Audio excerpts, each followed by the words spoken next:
तो भोपाल की तारीख को कल भी शर्मिंदा नहीं होने दिया है। इंशाल्लाह आज भी वादा कर रहा हूं कि शर्मिंदा नहीं होने दूंगा। और आप सब फिक्र मत करो, इन बीजेपी वालों के छक्कियापन कल भी छुड़ाए थे और आज भी छुड़ा देंगे।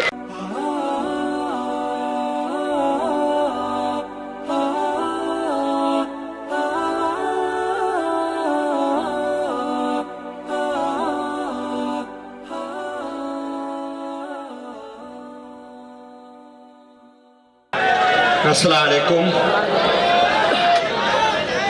मंच पे मौजूद इज्जत माप हमारे बड़े भाई पूर्व केंद्रीय मंत्री भारत सरकार, पूर्व कांग्रेस के अध्यक्ष आदरणीय सुरेश पचौरी साहब, मेरे भाई और जिस पे हिंदुस्तान को फक्र है,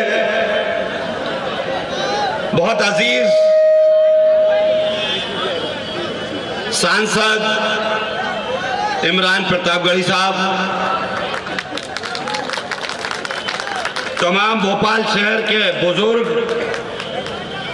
नौजवान साथियों और यहां जितने जमा हो वो सब मेरे हो और मैं तुम्हारा हूं। तो आप सबका इस्तकबाल करता हूं और सबसे पहले हम आसमान वाली ताकत अल्लाह का शुक्र अदा करते हैं और उसके बाद मध्य विधानसभा के एक एक मतदाता का शुक्रिया अदा करता हूं कि आज अल्लाह के करम से 4 साल पूरे हुए और मैंने 2 लोगों को यहां आज आमंत्रित किया और दोनों का मैं शुक्रिया अदा करता हूं। ये माइक पे देखो भाई जरा, बहुत 2 लोग, एक आदरणीय पचौरी भाई और एक इमरान प्रतापगढ़ी साहब। और इन दोनों को मैंने इसलिए आज आमंत्रित किया कि जहां चुनने का काम आपने करा वहीं कांग्रेस का टिकट दिलाने का काम इन दोनों ने मेरे लिए करा। तो मैं ये चाहता था कि भोपाल की आवाम के सामने आप भी हो, मैं भी हूं, ऊपर आसमान वाला है और आज ये परीक्षा हो जाए कि मैंने 4 साल तुम्हारे साथ ईमानदारी से काम करा या नहीं करा। जहां तक वो हाथ उठा के बताओ, पीछे वाले भी बताओ, इधर वाले भी बताओ। ये आसमान का भाई इमरान भाई, कि आरिफ मसूद जिस दिन से आया तो उस दिन से एक ईमानदार मुसलमान बनकर आया। और पचौरी भाई से मैंने कहा था कि भाई साहब आप फिक्र मत करो, हिंदू मतदाता आपसे 4 साल नहीं 5 साल बाद भी शिकायत नहीं करेंगे और कहेंगे कि एक ईमानदार मुसलमान देखा, वो आरिफ मसूद था। मध्य प्रदेश के अंदर हमारी सरकार बनी, सरकार बनकर हम लोगों ने काम शुरू करा, लेकिन लुटेरे आए और सरकार लूट कर ले गए। और जयचंद पहले भी थे, जयचंद आज भी है। पहले भी देश की आजादी की लड़ाई में जब मतवाले देश के लिए जान की कुर्बानी दे रहे थे तो उस वक्त भी लोग हमारे देश के होकर अंग्रेजों का साथ दे रहे थे। तो उस वक्त भी वही काम हुआ और आज भी हमारी सरकार के साथ वही काम हुआ। आवाम ने कांग्रेस को मत दिया, कांग्रेस की सरकार दी।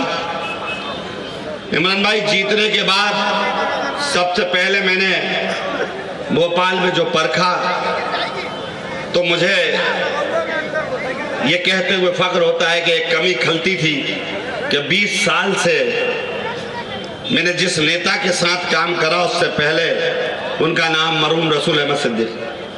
मैंने उनसे बहुत कुछ सीखा।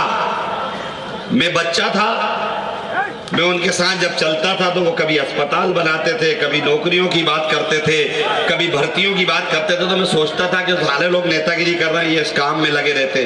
तो उन्होंने मुझसे कहा नहीं, ये इंसानियत का बड़ा काम। तो मैंने सबसे पहले जो मौका मुझे मिला तो मैंने भोपाल में हर वार्ड में संजीवनी क्लिनिक स्थापित करी, जो आज पूरी सेवा दे रही है, बहुत सारी जांचों का काम कर। और हम बेटा आप लोग साइड में हो जाओ, अतर दिखेगा वो। आज हम ये भी कह सकते हैं भोपाल वालों कि ये आरिफ मसूद और इमरान प्रतापगढ़ी सबका एहतराम करते हैं और इंशाअल्लाह मरते दम तक करते रहेंगे। हमने अपने उलेमा को भी नहीं छोड़ा। जब हम पहले दिन चुनाव जीत कर आए तो हमें वो दिन याद है इमरान भाई, आपको याद हो कि जब तुम पहले दिन आए, जब भोपाल का शुक्रिया अदा करने निकले इन सड़कों पर, तो उसके बाद जाकर तमाम उलेमा इकराम के साथ बैठकर इमरान प्रतापगढ़ी ने खाना खाया और उनका शुक्रिया अदा करा कि आपकी दुआओं से आपने मेरे भाई को नवाजा है। तो हमने वो भी कभी काम नहीं छोड़ा। उसी परंपरा को आगे बढ़ाते हुए प्रत्येक दिवाली पर हमने भोपाल में कोशिश करी कि जो हमारे हिंदू भाई हैं उनके साथ खुलूस और मोहब्बत और प्यार का वो रिश्ता बरकरार करें जो उन्होंने हमसे कायम करा। तो हमने हर दिवाली पर एक एक मंदिर के एक एक पुजारी तक पहुंचने की कोशिश करी और जो बन सकता था उनके साथ करा। तो वहीं हमने रमजान के माह मुबारक में अपने इमामों को भी मध्य विधानसभा के एक एक इमाम तक पहुंचने की कोशिश करी और किसी मस्जिद के इमाम और मुअज्जिन को हमने नहीं छोड़ा। ये तमाम चीजें गिनाने की नहीं है, ये बताने के इसलिए है आज कि मैंने आज तक, आप सोच रहे हो ऐसी बातें कभी नहीं करी, आज क्यों कर रहा हूं? क्योंकि आज के बाद जब अगला दिसंबर आएगा और हम इंशाअल्लाह 5 साल पूरे करेंगे तो वो चुनाव का दौर होगा। तो मैं उससे पहले अपने दोनों जिम्मेदारों को, जिन्होंने मेरे लिए कांग्रेस पार्टी में जिम्मेदारी ली थी, मैं उनको अपना लेखा जोखा देना चाहता हूं कि मैंने बेईमानी नहीं करी। आपने अगर मुझसे भरोसा करा तो मैं खड़ा होता। एक एक जगह हमने भोपाल की रिवायत को कायम करा। अभी मैं आ रहा था, मैंने दिखाया इमरान भाई, काजी मरूम वजदुल हुसैनी, बड़ा नाम। भोपाल वाले उनके नाम को जबानों पर तो याद रखते हैं, लेकिन उनकी लिखी हुई किताबें जो आना चाहिए थी मंजर आम पर, उसको हमने भुला दिया। तो मैंने इमरान भाई एक कदमा लगवाया वहां, और जामिया जैसी जगह में उस दौर में, भाई साहब ये किसी को नहीं मालूम था, मैंने उनके घर से निकाला कि काजी मरूम वजदुल हुसैनी ने जामिया में उस दौर में पढ़ाया जिस दौर में लोग सोचते भी नहीं थे स्कूल खोलने का। जामिया मिलिया में भोपाल को यह फक्र हासिल हुआ कि मरूम काजी वजदुल हुसैनी साहब की किताब वहां पढ़ाई गई। तो मैंने उनके नाम पर वजदुल हुसैनी चौराहे को आबाद किया। इसी तरह नफीस अभी कह रहे थे कोरोना की बात, कोरोना सब जानते हैं। कोरोना का जब वक्त आया तो भारतीय जनता पार्टी वालों और शिवराज, ये दोनों ढोंगी मक्कार कोरोना के अंदर मक्कारी कर रहे थे, और ये आरिफ मसूद इन सड़कों पे घूमकर चीख चीख कर कह रहा था कि तमाम धर्मों के धार्मिक स्थल खोल दो, आसमान वाले को मनाओ, तभी ये कहर खत्म होगा। और उसके बाद लॉकडाउन याद करो, जब लॉकडाउन आया तो जो भारतीय जनता पार्टी वाले आरिफ मसूद पर उंगली उठा रहा हो, बेईमानो, यही आरिफ मसूद था। तुमने बहनों की कलाई जो हाथों पे भाइयों की राखी बांधना चाहती थी, तुमने बाजार बंद कराकर रोका। इस आरिफ मसूद ने उस लॉकडाउन में एक एक घर राखी भेजकर बहनों को मायूस नहीं होने दिया। अब ये लोग मुझसे मुकाबला नहीं कर पाएंगे, बेफिक्र रहो। बहुत परेशान है, शिवराज को रात में नींद नहीं आती, तो अब कुछ चिंटुओं का सहारा ले रहे हैं। बेफिक्र रहो, बिल्कुल मत घबराओ भोपाल वालों। जब तक आसमान वाले की इनायत है, कोई बाल का बाका नहीं कर पाएगा, इंशाअल्लाह, फिक्र मत करना। कल भी भारतीय जनता पार्टी से लोहा लिया है, आज भी लेंगे, ताकत से लड़ेंगे। पहले भी लड़े थे। और इमरान भाई, संविधान बचाने, मैं तो कह रहा हूं अभी यहां, ये आज एक सीन हमने आगे अपने को साथियों को बोला इन्होंने हमसे कहा कि हम मध्य विधानसभा की जो तस्वीर आपने 4 साल में बनाई है उसका नमूना पेश करना चाहता हूं। तो मैंने अपने साथियों से कहा कि ठीक है, तो अंकित दुबे, यशवंत दादा आगे आज नारंगी पगड़ियों में खड़े होकर एक बार आप नारंगी पगड़ी वाले पीछे तक दिखा दो। खड़े हो एक बार पीछे दिखाओ, आप सिर्फ नारंगी पगड़ी वाले। अब आप बैठ जाओ, बताओ बाबा साहब के अनुयायियों खड़े होके का जय भीम किसके साथ है? जय भीम। बैठ जाओ आप। अब हरी पगड़ी वाले खड़े हो जाओ, जिनसे बीजेपी वालों को ज्यादा मिर्चें लगेंगी खड़े हो, तोड़ दे। ये है असल भोपाल, यह है भोपाल की तारीख। और इस तारीख को जब तक आरिफ मसूद जिंदा है मिटने नहीं देगा। बेफिक्र रहो भारतीय जनता पार्टी वालों। इस तारीख को कायम करा है बड़ी मेहनत से। भोपाल के बुजुर्गों ने खून पसीना बहाया। भोपाल की तारीख रही है। डॉक्टर शंकर दयाल शर्मा एक तारीखी हिस्ट्री रही, मौलाना तरदी मशरी की तारीखी हिस्ट्री रही है, जिन्होंने एक भोपाल को संवारा।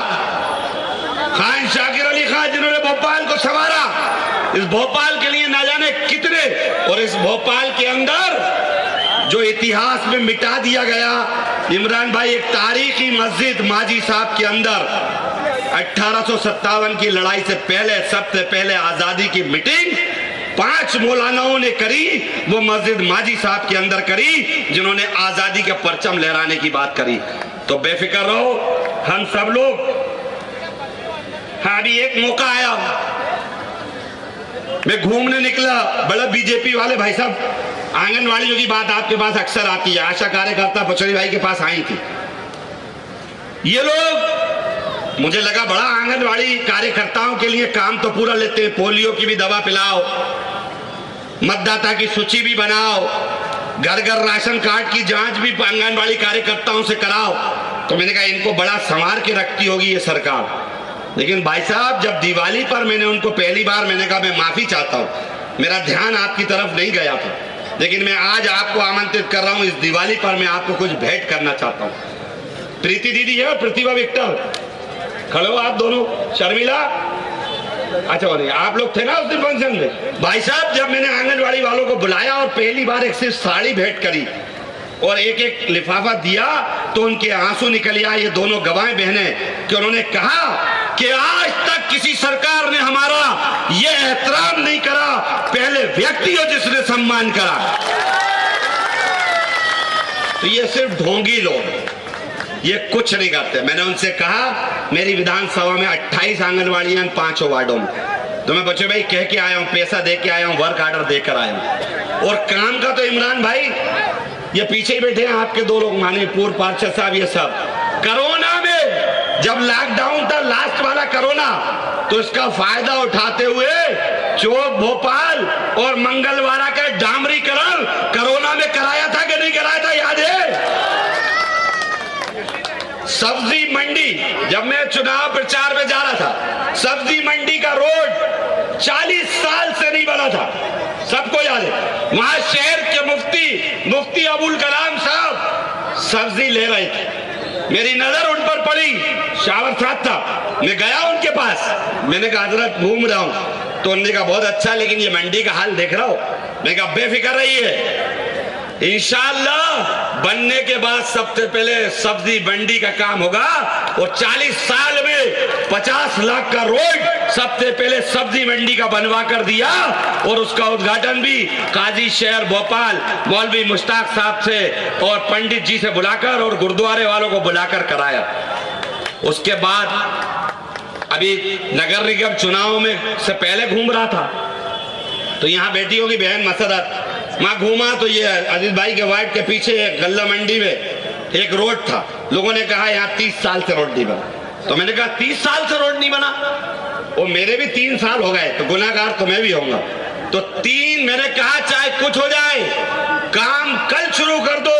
अगर सरकार पैसा नहीं देगी तो मैं पैसा दूंगा। और वो रोड नगर निगम चुनाव से पहले हमने बना कर दिया।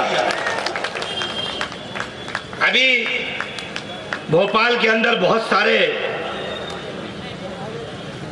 रोड जो बन गए, और कुछ रोड और नाले अभी भी बाकी हैं। जो बड़े नाले हैं, मैं इन तमाम नालों का प्रस्ताव भेजा, चाहे वो एमपी नगर की मस्जिद के पीछे का हो, चाहे एमपी नगर के मार्केट का हो, चाहे पीछे का काम हो। एक सिल्ली खाने का रोड, ये नफीस ने बताया, नफीस और ये लोग हमको लेकर गए सिल्ली खाने का रोड भी। वो कह रहा जब से हम पैदा हुए तो हमें तो बप्पू हम जब से पैदा हुए हम कह रहे साहब सिल्ली खाने का रोड ना बना, वो रोड पूरा बनवा कर खड़ा कर दिया। इसके बाद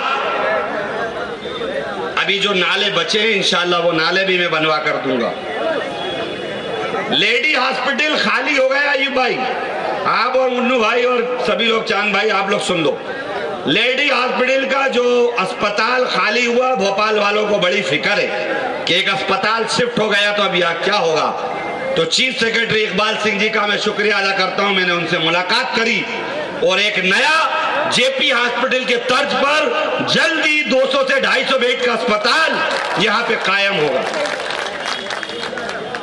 शाहपुरा जितने रोड पड़े थे सब बनवा दिए, जहां जहां जो बना वो सब बनवा दिया, और आगे भी जहां जहां कहोगे इंशाल्लाह 1 साल बाकी है। तुम्हारे भाई की बात में इतना दम है कि चिंटू कुछ बिगाड़ नहीं पाएंगे, वहां भी सब बना के दूंगा। अल्पसंख्यकों की बात आती है, लोग कहते हैं हमने जिम्मेदारी दी, तो जिम्मेदारी मुझसे पहले बहुत लोगों के पास रही, लेकिन मैंने जब जिम्मेदारी ली और सरकार आई और पहला मौका पहला दिन, अब इमरान भाई भी को भी तजुर्बा हो गया, पचौरी भाई तो इस चीज के मास्टर है माशाल्लाह, 5 बार पार्लियामेंट में रह लिए। हम दोनों भाई, छोटे भाई बड़े भाई तो पहली बार के खिलाड़ी है। हाउस में इंटर होती समझ में नहीं आता पहले तो करना क्या है। पहला दिन इमरान भाई, पहला बजट का सत्र कमलनाथ जी की सरकार का, और मेरे हाथ में भाई साहब पर्चा पकड़ा दिया कि सरकार का धन्यवाद देना है आपको। मैं कहा ठीक है साहब दूंगा बिल्कुल। मैं खड़ा हुआ, नमाज का वक्त हुआ तो मैंने कहा मैं बाद में बोलूंगा, तो मैं 2 मिनट के लिए नमाज पढ़ने एक कक्ष में गया, तो बाहर निकला तो ईटीवी के हमारे प्रेस वाले डॉक्टर मेहताब आलम ने मुझसे कहा आरिफ भाई बड़ा अफसोस हो रहा है। मैं क्या कहले, अब तो सरकार बदल गई, और बदली हुई सरकार के बाद मौका हाथ में आया, मसाजिद कमेटी, वक्फ बोर्ड, उर्दू एकेडमी, इन सब का बजट इस किताब में वही के वही है। तो उस टाइम सप्लीमेंट्री बजट था, क्योंकि जब सरकार बनती है तो सप्लीमेंट्री बजट आया था। अब मैं अपने आप में सोच रहा था कि अल्लाह ये तो जमीर बेचने जैसी बात हो गई कि मैं जिस कौम ने मुझे चुनकर भेजा, अब मैं सरकार की वाहवाही भी करता हूं तो फंसता हूं, और सरकार का विरोध करता हूं तो फंसता हूं। लेकिन अल्लाह ने जबान में, क्योंकि जो जबान अल्लाह का कलाम पढ़ती है उसको 24 घंटे खौफ रहता है, और अल्लाह सच निकलवाता है, और उसी में हिम्मत और ताकत होती है। मैंने कहा, और ये मैं जो कह रहा हूं, विधानसभा की प्रोसीडिंग निकाल लो और अभी काई साहब के पास चले जाना, उनके पास वो दस्तावेज मौजूद हैं। मैंने कहा कि मैं मध्य प्रदेश कांग्रेस की सरकार बनी है, उसका धन्यवाद देता हूं कमलनाथ जी का, तरुण भानोट जी का, कि सरकार ने अंतरिम बजट अच्छा लाए, लेकिन मेरी एक ख्वाहिश, एक कमी रह गई। उन्होंने कहा बोलिए। मैं कहा कमी ये रह गई कि पहले बजट 2.5 करोड़ रुपए था वक्फ बोर्ड का, तो मैंने कहा मैं चाहता हूं ये भी बढ़े, हज कमेटी का बजट ये भी बढ़े, और मसाजिद कमेटी का बजट जो 3 करोड़ था ये भी बने। तब मैं आपका धन्यवाद तो दे रहा हूं, लेकिन इसमें उम्मीद करूंगा ये होगा। तो भाई साहब तरुण ने खड़े होकर कहा कि निश्चित 3 महीने बाद जब पूरा बजट आएगा तो जो विधायक आरिफ मसूद ने कहा है वो सब बढ़ाए जाएंगे। और जब 3 महीने बाद बजट आया तो सुन लो, वक्फ बोर्ड का बजट जो इनके जमाने में 2.5 करोड़ था, हमारे टाइम में 5 करोड़, हज कमेटी का 3 करोड़ और मसाजिद कमेटी का 5 करोड़ बजट कमलनाथ की सरकार में दिया है। और आज एक और राज की बात कहने जा रहा हूं, क्योंकि मैं चाहता हूं उसके बाद इमरान भाई को आप सुनो, कि मैं चाहता था कि इस्तेमागाह को डेवलप किया जाए और एक अच्छा इस्तेमागाह की जगह सरकार अच्छे से बनाए। कमलनाथ जी का करोड़ों बार धन्यवाद।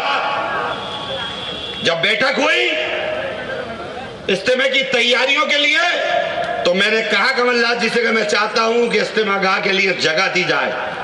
तो इंडस्ट्रियल एरिया की जगह 400 एकड़ जगह तुरंत अलॉटमेंट के लिए कमलनाथ जी ने कहा।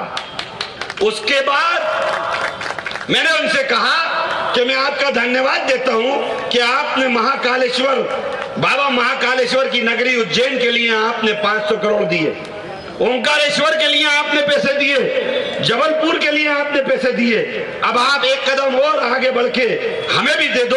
तो उन्होंने कहा अरे 300 से 400 करोड़ जो खर्च होगा मैं दूंगा। हमारी अपनी थोड़ी कमजोरी रही। उस दौर के अधिकारी जब कमलनाथ जी मौलाना साहब से मिलने जा रहे थे तो वो कागज लेकर जा रहे थे, लेकिन कुछ मिसअंडरस्टैंडिंग, और क्योंकि अब वो दो हमारे बुजुर्ग भोपाल में अब दुनिया में नहीं रहे, बड़ा नुकसान इस भोपाल को हुआ है कि हमारे हकीम भाई और मौलवी मिसबा मियाँ और सिराज मियाँ इस भोपाल शहर में नहीं है। एक बहुत बड़ी सरपरदगी हम सब की यहाँ से गई है, तो उसका थोड़ा सा लोगों ने कुछ मिसअंडरस्टैंडिंग हुई, लेकिन हम कमलनाथ जी को नहीं कह सकते, उनकी नियत पर खोट नहीं कर सकते। उन्होंने वो सारे काम हमारे कर दिए थे, हमारी अपनी कमी की वजह से वो काम पिछड़ गए, लेकिन इंशाअल्लाह जब जैसा काम होगा इस्तेमागाह भी अच्छा बनेगा। और जो हम चाहते, क्योंकि हम चाहते थे मक्का मदीना की तरह, जिस तरह हम टॉयलेट्स नीचे बढ़िया पार्किंग 4 फ्लोर वो सब बना कर देंगे। बादशाह यहाँ बैठे हैं, गवाह इस बात की, गवाह हुआ हकीम भाई और मौलवी मिसबा मियां ने आकर मुझसे कहा। और आज आपसे कह रहा हूं, बहुत सारे लोग अभी भाई साहब मैं जब वहां चला गया पद यात्रा पे, तो ये जो नैना चिंटू भेल गए व्हाट्सएप कंपनी के, तो कहने लगे थे कि अरे आरिफ मसूद साहब इस्तेमा में आएंगे कि नहीं आएंगे। तो मैं उनको बताना चाहता हूं, चिंटुओं तुम बहुत बाद में पैदा हुए हो। जब लॉकडाउन में जमात के ऊपर आफत आई थी तो ये तुम्हारा आरिफ मसूद छाती तान के उनके साथ खड़ा था, घर में नहीं बैठा था चोटों की तरह, तुम्हारा पता ठिकाना नहीं था। लेकिन आरिफ मसूद को कोई डर न कल था न आज है, और कभी न रहा है और न इंशाअल्लाह रहेगा। और अल्लाह ने चाहा और कांग्रेस हाई कमान तय करेगी तो चाहे कुछ हो जाए, डंके की चोट से मध्य विधानसभा से आरिफ मसूद चुनाव लड़ेगा। और इंशाअल्लाह पिछली बार से ज्यादा, अगर आप लोग इजाजत दो तो एक अल्फाज कह दूं, अल्लाह की रजा के बाद कह रहा हूं, बड़ा बोल नहीं बोल रहा, कि अल्लाह तू राजी रहना और आसमान वाले तुझे हाजिर करके आज इन दोनों को यकीन दिलाता हूं। तुम सब बताओ मुझे ताकत से जिताकर भेजोगे? उठाओ हाथ सब लोग, इनको यकीन दिलाओ। आप पचौरी भाई फिक्र मत करिए इमरान भाई। और रही सवाल, ये तो हमारे अपने लोग, ये छोटी छोटी ऐसे लोग मैंने कहा ना आते रहे। आजादी की लड़ाई में भी ये आफत करने वाले हमारे अपने थे। इमरान भाई अभी हम दर्द बांट रहे थे गुजरात का, तो इमरान भाई तो लिटरेरी आदमी, भैया मैं तो दूसरे टाइप का हूँ, ये पढ़े लिखे आदमी है। वो पचौरी भाई उससे ज्यादा पढ़े लिखे आदमी है, ये तो अल्फाजों के माहिर लोग हैं। लेकिन मैंने भी जो थोड़ी बड़ी हिस्ट्री पढ़ी है, तो आजादी की लड़ाई में भी याद रखना, एक गलती खासतौर से मुसलमानों से कह रहा हूं, आपने हमने करी है। अगर जंगे आजादी की लड़ाई के चर्चे चौराहे और चौपालों पर हमने करे होते और मुजाहिदे आजादी की लड़ाई का किस्सा चौराहों पर बयान करा होता, तो ये नफरत फैलाने वाले आरएसएस और बीजेपी के कामयाब नहीं होते। क्योंकि अगर लोगों को पता होता कि मुल्क हिंदुस्तान की आजादी में लाखों उलेमा इकराम ने अपनी जाने कुर्बान कर कर इस मुल्क को आजाद करवाया है, न जाने कितने मुसलमानों ने खून की नदियां बहा दी, लेकिन तिरंगा हाथ से नहीं छोड़ा। अंग्रेज से सांठगांठ नहीं करी, अंग्रेज से सांठगांठ करी थी तो संघियों ने करी थी, और जो अंग्रेजों से लड़ रहे थे वो जंगे मैदान में थे, आजादी के मतवाले थे। और एक बात याद रखना, उस दौर में भी लोग विरोध करते थे।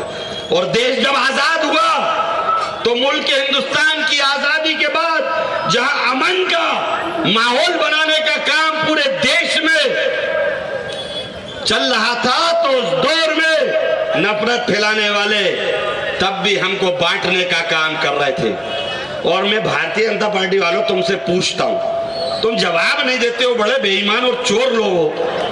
मैं पूछता हूं, तुम कहते हो हम राम भक्त हैं, तो मैं तुमसे पूछना चाहता हूं कि तुम कौन से राम भक्त हो, क्योंकि जो हमने इतिहास में पढ़ा वो राम भक्त महात्मा बापू गांधी था, जिसकी छाती पे गोली लगी तो वो है राम कह रहा था, और मारने वाला नाथूराम गोडसे था जो तुम्हारी जमात के अंदर शामिल था। तो हमने तो ये हिंदुस्तान देखा, तारीख हिंदुस्तान में आजादी के बाद हुआ, लेकिन मुसलमानों ने जिम्मेदारी निभाई। और पश्चिमी आपको तो पता होगा कि उस दौर में आजादी के बाद जब अंग्रेज यहां से गए तो एक कहर बरपा के गए थे, नफरत खड़ी करके गए थे, लेकिन उस दौर में भी इस हिंदुस्तान के मुसलमानों ने आजादी के बाद मुस्लिम लीग को पनपने नहीं दिया, कांग्रेस के झंडे को पना दी और पूरे देश में कांग्रेस को लाए थे। तो भारतीय जनता पार्टी जब जब कमजोर होती है तो हमारे अपनों के बीच में आती है। क्यों भूल जाते हो सर सैयद को? सर सैयद का इतिहास नहीं जानते? अलीगढ़ यूनिवर्सिटी का तो बड़ा नाम लेते हो, लाखों स्टूडेंट फैजियाब होकर अलीगढ़ यूनिवर्सिटी से आज देश और दुनिया में घूम रहे। उस अलीगढ़ की बुनियाद रखने के लिए इस सर सैयद को घुंघरू बांध के नाचना पड़ा था तालीम गाह के लिए, चंदा लेने के लिए। ये वो सर सैयद अली अहमद, और उसके सर सैयद की मुखालफत हिंदुओं ने नहीं करी थी, तारीख गवाह है उसकी मुखालफत चंद मुसलमानों ने करी थी, ये याद रखना।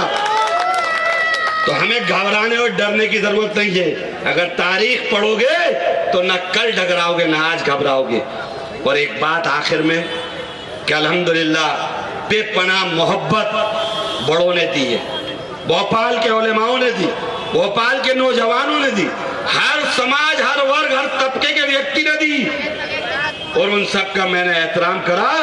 और मैंने कहा था, जब मैं नए भोपाल की मल्टियों में घूम रहा था तो वहां पे गंदगी देखकर मुझे लगा कि यहाँ बाबा साहब के अनुयायी रहते हैं। जिस बाबा साहब ने संविधान दिया, जिसने एक देश का महत्वपूर्ण स्तंभ दिया, उसके अनुयायी जहां रहते हो वहां ये आलम। तो मैंने बनने के बाद वहां पे सबसे पहले गंदगी के लिए 50 लाख रुपए सेंक्शन करवाए, और उसके बाद मैंने कहा, कुछ बहनें आई, उन्होंने कहा हम बाबा साहब के नाम पर एक भवन चाहते हैं। तो आज जाकर देख लिए, वहां एक बाबा भीमराव अंबेडकर के नाम से भवन तैयार है, और उस भवन का उपयोग वहां के लोग करते हैं। और उसके बाद इमरान भाई, जब मैं वहां घूमा अभी, तो मैंने अभी 6 महीने पहले वहां एक निःशुल्क कोचिंग सेंटर बनाकर दिया, और ऐसा टालने वाला नहीं दिया, फर्नीचर भी दिए, भवन भी दिया, और पढ़ाने वाले भी दिए कि ये गली मोहल्ले के बच्चे बाहर ना घूमे, जाओ पढ़ो। और उन बच्चों के लिए टीचर की व्यवस्था भी हमने अपने पास से करी। अभी पुराने भोपाल में एक बहुत अच्छी लाइब्रेरी इंशाल्लाह, पैसा दे दिया, सारी व्यवस्था हो गई, वर्क ऑर्डर हो गया। बहुत जल्दी हम एक भोपाल में डिजिटल लाइब्रेरी पुराने भोपाल में बनाकर देंगे, और उस लाइब्रेरी में पूरे भोपाल का इतिहास, आजादी के जुड़े लोग, बाद के जुड़े लोग, और इस भोपाल की गंगा जमुना तहजीब के तमाम वो लोग जिन्होंने इस भोपाल के लिए जो कुछ अच्छा काम किया, उन सब का लिटरेचर उस डिजिटल लाइब्रेरी में हम रखेंगे, ताकि जब लोग भोपाल आए तो जाने कि असल भोपाल ये है। तो भोपाल की तारीख को कल भी शर्मिंदा नहीं होने दिया है, इंशाल्लाह आज भी वादा कर रहा हूं कि शर्मिंदा नहीं होने दूंगा। और आप सब फिक्र मत करो, इन बीजेपी वालों के छक्कियापन पे कल भी छुड़ाए थे और आज भी छुड़ा देंगे। और अभी तो ये ढूंढते कर रहे हैं, रोज तय करते हैं इसको लड़ा दें कि उसको लड़ा दें। तो नए भोपाल में कहते हैं वहां कमजोर है, पुराने भोपाल में कहते हैं यहाँ कमजोर है। ये बेचारे इसी में परेशान रहेंगे। अपन इनको पूरे मध्य प्रदेश से बाहर करेंगे। आज से तय करो कि मध्य प्रदेश के अंदर कांग्रेस का परचम लहराना है। और आखिरी बात, जब बुरहानपुर के अंदर हम संविधान यात्रा लेकर पहुंचे और रास्ते भर भोपाल से चलने पर बुरहानपुर तक जिस तरह की मोहब्बत, मेरे 130 यात्री हैं यहाँ मौजूद हैं, सब मेरे साथ। हम 130 यात्री जो मोहब्बत हमें रास्ते भर जनता ने दिए और वहां के कांग्रेस के नेताओं ने दिए, उनका दिल से आज इस मंच से शुक्रिया अदा करता हूं। कई जगह तो एहसास नहीं हुआ कि ये रैली भोपाल में निकल रही है, कि हरदा में निकल रही है, कि सिवनी में निकल रही है, कि बुरहानपुर में निकल रही है, कि खंडवा में निकल रही है। एहसास नहीं होने दिया। इतनी ताकत से हमारा इस्तकबाल करा कि हमको लगा कि वाकई में हमने विधानसभा में अगर कुछ करा, इनकी लड़ाई लड़ी तो इनको याद है। तो हम आपसे चाहते हैं कि इनके बहकावों में नहीं आए। ये सब जगह खत्म हो चुके, हर जगह सुपड़ा साफ हो चुका शिवराज का, मक्कार घोषित हो चुका शिवराज। और मैंने कई बार सवाल का जवाब मांगा, न ये विधानसभा में कांग्रेस को वो जवाब देते हैं और ना बाहर जवाब देते हैं। इमरान भाई, ये तो इतने गंदे लोग हैं और ये भारतीय जनता पार्टी की इतनी गंदी सरकार है कि कोरोना जैसे लॉकडाउन में आप सबको मालूम है कि लॉकडाउन में स्कूल और कॉलेज बंद थे। कॉलेज बंद थे, बताओ आप सब, स्कूल बंद थे, आंगनवाड़ियां बंद थी। उसके बावजूद करोड़ों रुपए का पोषण आहार उस लॉकडाउन में शिवराज खा गया, उसके बिल बनवा कर ले लिए, भारतीय जनता पार्टी का पेट भर दिया। ये ऐसे लफंगे लोग हैं जिन्होंने बच्चों के मुंह के निवाले छीने हैं। इंशाअल्लाह 2023 में सत्ता हम छीनेंगे और ये जेल के कटघरे में होंगे, ये यकीन आपको दिलाता हूं। आप सबका बहुत वक्त लिया, अब मैं आपके और मेरे बीच कोई वो न रखकर मैं इजाजत हो भाई साहब, बुला लूंगी नहीं को, मुस्कुरा तो दो यार जरा, मुस्कुरा दो। ये अल्लाह का शुक्र अदा करो, ये बहुत बड़ा हमारे लिए फख्र की बात है और इमरान भाई की बड़ी जिम्मेदारी है कि इतने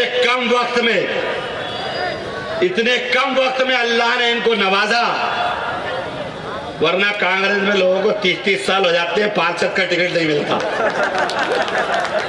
लेकिन अल्लाह की करीमी तुम पर है इमरान भाई, तुम्हारे माँ बाप की दुआएं और इस पूरे मुल्क के हिंदुस्तान के दर्दमंद मजलूम परेशान हालों की दुआएं जो बारगाह अल्लाह की उसमें हाथ उठाकर तुम्हारे लिए मांगती है, जिसकी वजह से तुम आज सांसद बनकर यहाँ बैठे हो। तो यानी भोपाल की तरफ से आसमान वाले का शुक्रिया अदा करके कांग्रेस हाई कमान का शुक्रिया अदा करता हूँ, खास तौर से राहुल गांधी जी का, जो भरोसा राहुल गांधी ने तुम पर कराए और जिस ताकत से तुम उनके साथ खड़े उतर रहे हो, इसके लिए तारीफ के काबिल हो। बेपनाह मोहब्बतों के साथ अब मैं आमंत्रित कर रहा हूँ इमरान प्रतापगढ़ी को कि आइए आप और इमरान भाई मुखातिब हो और इनको छोड़ना मत।